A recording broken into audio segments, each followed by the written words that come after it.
યશોદાજીનો નિયમ હતો, રોજ કોઈ પણ સાધુ અતિથિ બ્રાહ્મણ આવે ને ભિક્ષા આપે. ગ્રસ્તનો ધર્મ છે કે દરરોજ અતિથિને કંઈક દાન આપે. કોઈ ભૂદેવ પધારે, સાધુ પધારે, એને દાન આપે.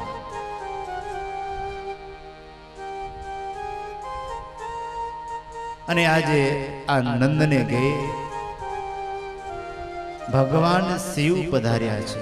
એક યોગીના રૂપની અંદર આવ્યા છે. યોગીના રૂપની અંદર સદા શિવ નંદને દ્વારે આવ્યા છે. ભિક્ષાની યાચના કરવા માટે આવ્યા છે. અને સદા શિવ કેવા છે, કેવા શોભે છે, આપણે કીર્તનમાં સાંભળીએ એ શિવની શોભા કેવી હતી. अलख जगा के योगी आया तेरे द्वार. अलख जगा के योगी आया तेरे द्वार. आया तेरे द्वार मैया, आया तेरे द्वार. आया तेरे द्वार मैया, आया तेरे द्वार.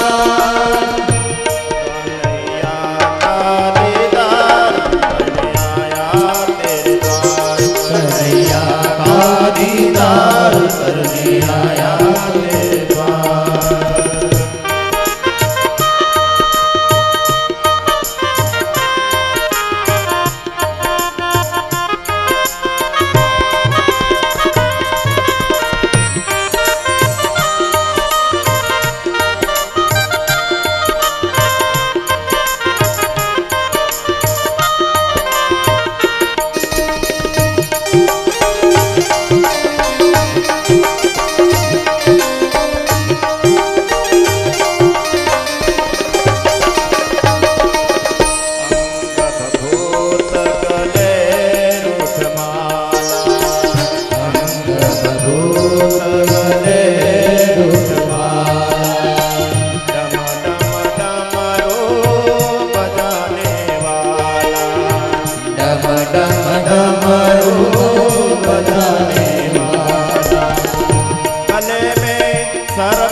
અંગની અંદર ભભૂત લગાવેલી છે, હાથમાં ડમરું છે, ગળામાં સર્પોની માળાઓ ધારણ કરેલી છે. નંદને ત્યાં પધાર્યા છે. ભિક્ષાની યાચના કરીને દ્વારે ઉભા રહ્યા છે. યશોદાજીએ કહ્યું દાસીઓને, જાઓ કઈ ભિક્ષા આપો. કોઈ ભૂદેવ આવ્યા છે, કોઈ યોગી આવ્યા છે, એને કઈ ભિક્ષા આપ્યા. અને દાસી હીરા માણેક મોતીઓની માળાથી ભરેલ થાળ લઈને ભિક્ષા આપવા જાય છે. ઓ ભિક્ષા લે નીકળી નંદરાની, ભિક્ષા લે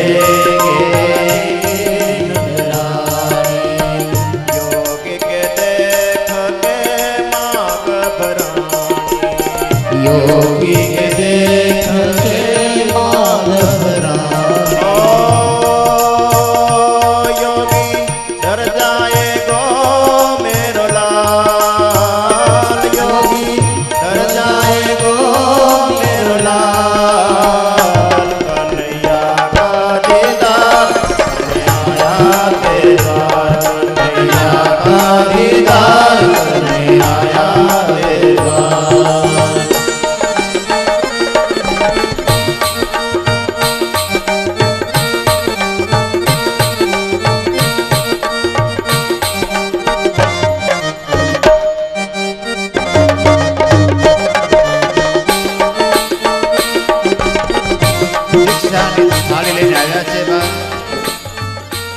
માણેક મોતીનો થાળ છે. ભગવાન શિવ કહે છે કે હે મૈયા, આ હીરા માણેક મોતી એને હું શું કરું? હું તો યોગી છું. સાધુઓને માટે આ હીરા માણેક કિંમતી ચીજ ધન એ તો સાધુની શોભા નથી. મારે આવું કંઈ પણ જોઈતું નથી. હું તો માત્ર તમારો લાલ, તમારો આંખનો દુલારો કૃષ્ણ એના દર્શન કરવાને માટે આવ્યો છું. મારે એના દર્શન કરવા છે. આ ભિક્ષા કંઈ જોઈતું નથી. ભિક્ષાને બહાને હું અહીં આવ્યો છું.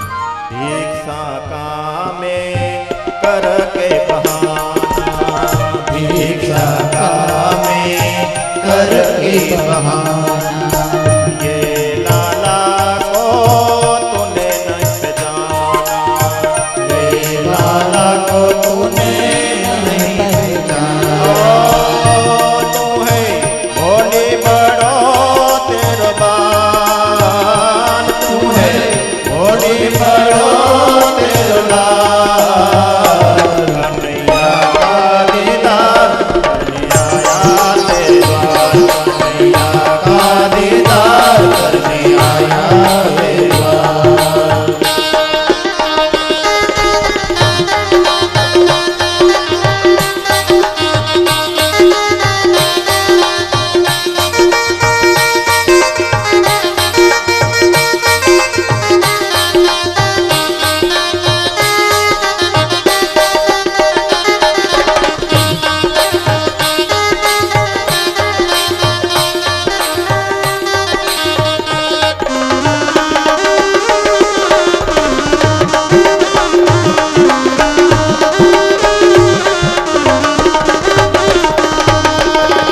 तेरा लाला है जगत उजियारा, तेरा लाला है जगत उजियारा, सच्चिदानंद सर्वकार वाला, सच्चिदानंद सर्वकार रखवाला.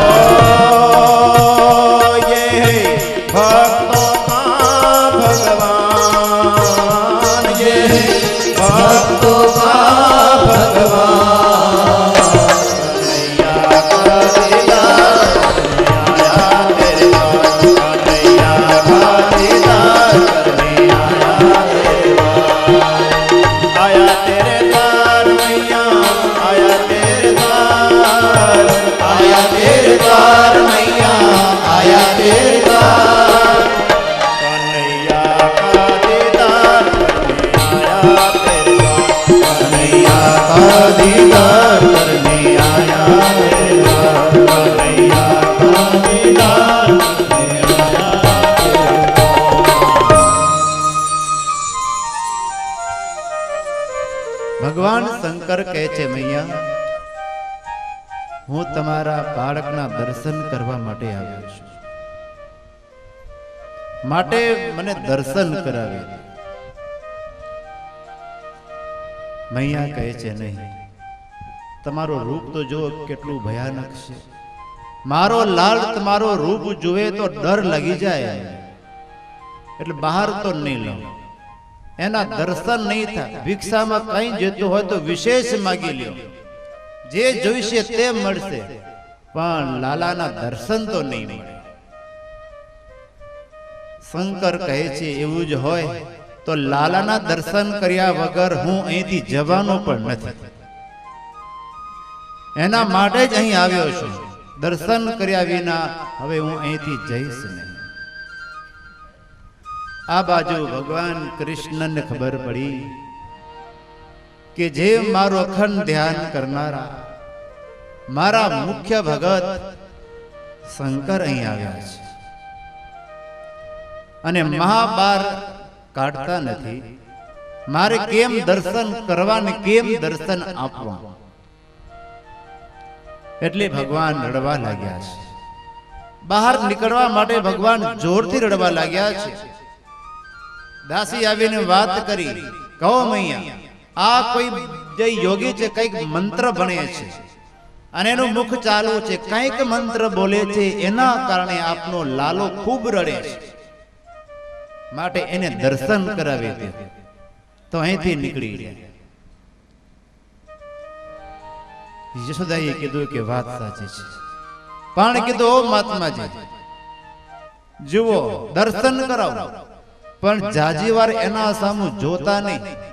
કદાચ તમે જાજી વાર જુઓ અને એને ભય લાગી જાય, એટલે જાજી વાર એના સામું જોતા નહીં. અને પછી મૈયાએ બાલકૃષ્ણને લઈ અને બહાર આવ્યા છે. બહાર આવ્યા અને કનૈયાએ રડવાનું બંધ કર્યું. બંધ કરી અને કનૈયો મંડ્યો હસવા. દાસી કહી, જો મૈયા, આ યોગીના દર્શનમાં એના નેત્રમાં કંઈક યાદુ લાગે છે. એને દ્રષ્ટિ કરી અને લાલાએ રડવાનું બંધ કર્યું. માટે કોઈક એ સમર્થ પુરુષ છે. દાસીએ લાલાને શિવજી પાસે લાવ્યા. શંકર ભગવાને દર્શન કર્યા. દર્શન કરતા કરતા શિવને તૃપ્તિ થતી નથી.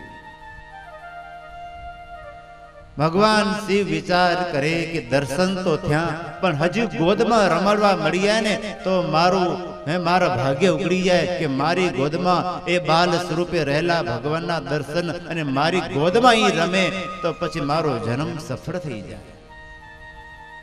પણ કેમ કરું તો ગોદમાં આવે? શંકરે યુક્તિ કરી. શંકર કીધું કે મૈયા, આ તારા લાલનું ભાલ છે ને બહુ વિશાળ છે, એનો વર્ણ શ્યામ છે. આ તારો દીકરો ભવિષ્યમાં મોટો રાજા થશે, બહુ શક્તિશાળી થશે, બહુ સંપત્તિવાન થશે. આમ વાત કરી એટલે યશોદા મૈયાને થયું કે હા, આ બાબાજી કંઈક, આ યોગી કંઈક ભવિષ્યનું જાણે છે, તો પૂછી લઉં કે ભાગ્યમાં એને શું દુઃખ, એને શું સુખ મળવાનું છે. પૂછ્યું મૈયાએ કે મહાત્માજી જરા એના હાથ જોઈ લો અને હાથની રેખા જોઈને કહો કે ભવિષ્યમાં કાર્ય કેવું કરશે.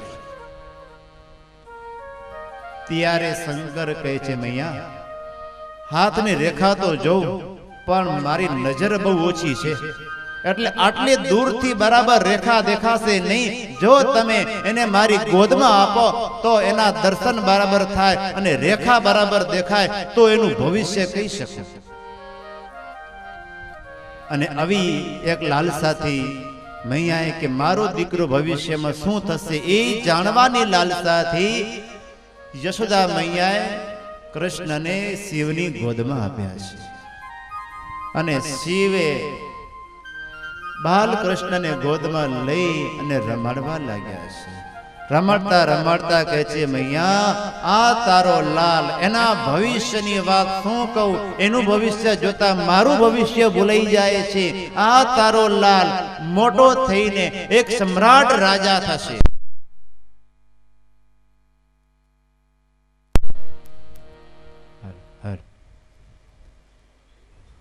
રાજા થશે, દરેક પ્રજાને સુખી કરશે, અને જે કોઈ એને શરણે આવશે એને પણ આ તમારો લાલ સુખ અને શાંતિ આપશે. તમે જાણતા નથી કે આ તમારો દીકરો કોણ છે. ખૂબ એનો મહિમા કહી અને ભગવાન શંકર બાલ સ્વરૂપ શ્રી કૃષ્ણ એના દર્શન કરીને કૈલાસમાં ગયા છે.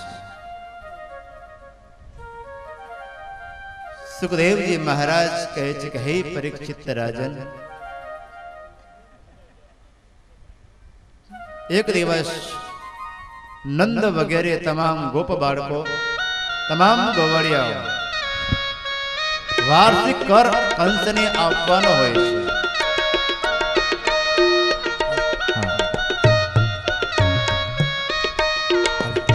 ભલા ભક્તજનો, આપણી આ દિવ્ય સભાની અંદર અમદાવાદ નરનારાયણ દેવ પીઠાધિપતિ ધર્મ ધુરંધર ધર્મ માતંડ 1008 પરમ પૂજ્ય આચાર્ય મહારાજ શ્રી કૌશલેન્દ્ર પ્રસાદજી મહારાજનો જ્યારે પદાર્પણ થઈ રહ્યું છે, ત્યારે આપણે આપણા સ્થાનથી ઊભા થઈ અને એનું અભિવાદન કરીએ.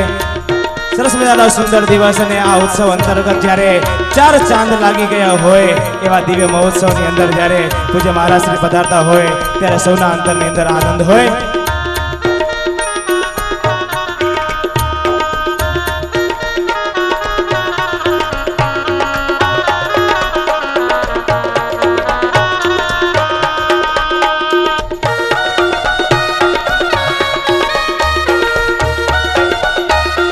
બોલીએ શ્રી નર નારાયણ દેવની. બસ વાલા ભક્તજનો, પરમ પૂજ્ય ધર્મ ધુરંધર આચાર્ય મહારાજનો જ્યારે આ સભાની અંદર પદાર્પણ થઈ ચૂક્યું છે ત્યારે વક્તા મહોદય શ્રીના શ્રી ચરણોમાં પ્રાર્થના કરું, જે કથાનો જેવી રીતે દોર ચાલી રહ્યો હતો એવો ને એવો દોર અલ્પક્ષણો માટે આપણે 15 મિનિટ સુધી હજી પણ આપણે આ ભગવાનના દિવ્ય ચરિત્ર રૂપી કથાનું શ્રવણ કરીશું. ભક્તજનો શાંતિ રાખજો. આજના અનેક કાર્યક્રમો છે, આપણે એ પણ કાર્યક્રમો લેવાના છે, તો નીરવ શાંતિના વાતાવરણની અંદર આપણે ભગવાનની કથાનું શ્રવણ કરીએ. બોલો શ્રી કૃષ્ણ કનૈયા લાલ કી. તેરસના દિવસે નંદ વગેરે ગોવાળિયાઓ બધા કંસને વાર્ષિક કર દેવાને માટે મથુરા જવા તૈયાર થયા છે. ત્યારે નંદ બાબાએ કહ્યું, દરેકને ભલામણ કરી કે આ કનૈયાને બરાબર સાચવજો, પણ ક્યાં જાણે છે કે સર્વના રક્ષકને કોણ સાચવી શકે. પણ આ કથા આપણે એ કહેવા માંગે છે કે ભગવાનને હૈયામાં રાખજો. ભગવાન હૈયામાં રાખ્યા પછી એને સાચવવાની જરૂર છે, એ આ વાત કહે છે. કોઈ પણ લૌકિક ભોગ ભોગવવાથી અથવાના સંકલ્પ મનમાં આવી જાય ને તો પછી આવતા પરમાત્મા છે ચાલ્યા જાય છે. ભગવાન શ્રી કૃષ્ણને કાયમ માટે હૃદય રૂપ જે ગોકુળિયું ગામ એની અંદર ભગવાનને આપને રાખવા છે, અને એ જો ભગવાન હૃદયમાં અખંડ રહે તો આપનો બેડો પાર થઈ જાય છે. આ ગોકુળિયું ગામ એટલે આપનું હૃદય છે. ગોકુળ, ગો એનો અર્થ થાય છે ઇન્દ્રિયો, ગો એટલે ભક્તિ, ગો એટલે ગાય. આ ગોકુળિયું ગામ જ્યાં તમામ ઇન્દ્રિયો ભગવાનની સન્મુખ થયેલી હોય ત્યાં ભગવાન અવશ્ય ભક્તો પધારે છે. ભગવાનના ભક્તોને આ સભા મંડપમાં સ્વાગત છે. કેટલો આનંદ, કેવી સભા, કેવી કથા, કેવા સરસ દર્શન મહારાજશ્રીના સંતોના દર્શન દ્રષ્ટિથી થાય. વાલા ભક્તો, તમે રાજી રહો તો એક વાત ચોક્કસ કહી દઉં કે ત્યાં રસ્તો છે ને ત્યાંથી જ ફંટાઈ જાવ તો વધારે સારું થાય. બધાને દર્શનનો લાભ પડે. આ વચ્ચેની એવી નદી વહે છે સરસ મજાની, પણ મહાસાગરમાં જ્યાં જગ્યા મળે ત્યાં સુધી આમ ગોઠવાઈ જાવ તો વધારે સારું. સ્વયંસેવકોને કહું હવે ત્યાંથી જ રસ્તો બ્રેક કરી દે. ત્યાંથી જ સ્વયંસેવકો તમે તમારી ફરજમાં તરત જ ત્યાંથી જ રસ્તો હરિભક્તો આવે છે ને એટલે સભામાં બેસવાનો આગ્રહ રાખો. વચ્ચે આવે બસ આવો. ધન્યવાદ, ધન્યવાદ. એ બાજુ નીકળતા હો. આગળની લાઈનમાં જેટલા ભક્તો છે ને એ ઝડપથી નીકળી જાઓ. કેટલો કચ્છ મધ્યનો સત્સંગ અહીંયા આવ્યો છે. દરેકના દિલ આનંદથી ભરાઈ ગયા છે. હીરાપર ગામ એ હરખને હિલોડે ચડ્યું છે. મહારાજશ્રીના આશીર્વચન અને દર્શન વગેરે આપણને લેવાના છે. ત્યારે વિવેકી એવા જે ભક્તો હોય ને તે તરત જ સમજી જાય બેસવાનો પ્રયાસ કરે. ઉગમણી બાજુ, આથમણી બાજુ આગળ આવવાની બિલકુલ બંધી. અને આનંદ એટલા માટે છે, આહા જો જાણે આ મહાસાગર કહેવાય અને આ તરંગો કહેવાય, અને તરંગની મજા આખી ઓર છે. અને સમજી જાય ને હરિભક્તો તો કેટલી શાંતિ રહે, કોલાહોલ ઓછો, બેઠેલા હરિભક્તોને દર્શન સરખા થાય. આવનાર હરિભક્તોને હજુ કહું છું, બહાર ઉભેલા છે, આવી જાઓ. સભા મંડપનો ખૂણો ખાંચો ખાલી ન રાખજો. સાંકળ થાય તો તમને આજે ગરમી નહીં થાય. આ તો શીતલ સત્સંગનો સાગર છે. કથાકારને કથા કરવાની મજા આવે. આગળ આવવાનો આગ્રહ જ ન રાખજો. શ્રીફળને ત્યાં જ મૂકતા આવજો અને ત્યાં આતમણી બાજુ બેસવાનો પ્રયાસ કરો ભક્તો. અંજાર તાલુકો આજે આખો સત્સંગથી ભરાયો છે. ભુજ તાલુકો અને માંડવીથી પણ કેટલાય ભક્તો અહીંયા ઉપસ્થિત છે. ઉગમણી બાજુ રાપર, કિડિયાનગર કે પછી સેલારીના સત્સંગીઓ અહીંયા ઉપસ્થિત છે. હીરાપરનું જણબચ્ચું આ આનંદથી વંચિત નથી. અને જ્યારે મંડળીવાળા ભક્તજનો આવ્યા ને જે બધાને આનંદ થયો એની ઓરિજિનલ ભક્તિની રીતિ વાજિંત્ર અને તબલાના તાલ હતા એ જોઈને હીરાપરના હરિભક્તો રાજી રાજી રાજી ને રાજી. હવે મેળ પડ્યો કઈ અને બરાબર બંધબેસતું થયું છે. આવનાર હરિભક્તો આવવાનું ચાલુ જ રાખજો. આમંત્રણ પત્રિકાને માન આપીને આવ્યા છો અને આવવાનું ચાલુ જ રાખજો, પણ બેસવાનું ત્યાંથી જ શરૂ કરી દેજો શાંત વાતાવરણની વચ્ચે. હવે 10 મિનિટ વક્તાશ્રીને વંદન કરીશ, કથા શરૂ કરી દે.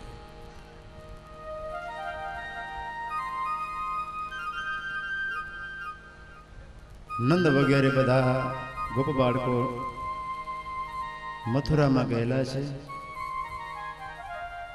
ત્યાં જઈ કરી અને કંસને કર આપ્યો છે. આજે નંદજીએ કે વિશેષ કર આપેલો છે. કંસે પૂછ્યું કેમ આજે વિશેષ?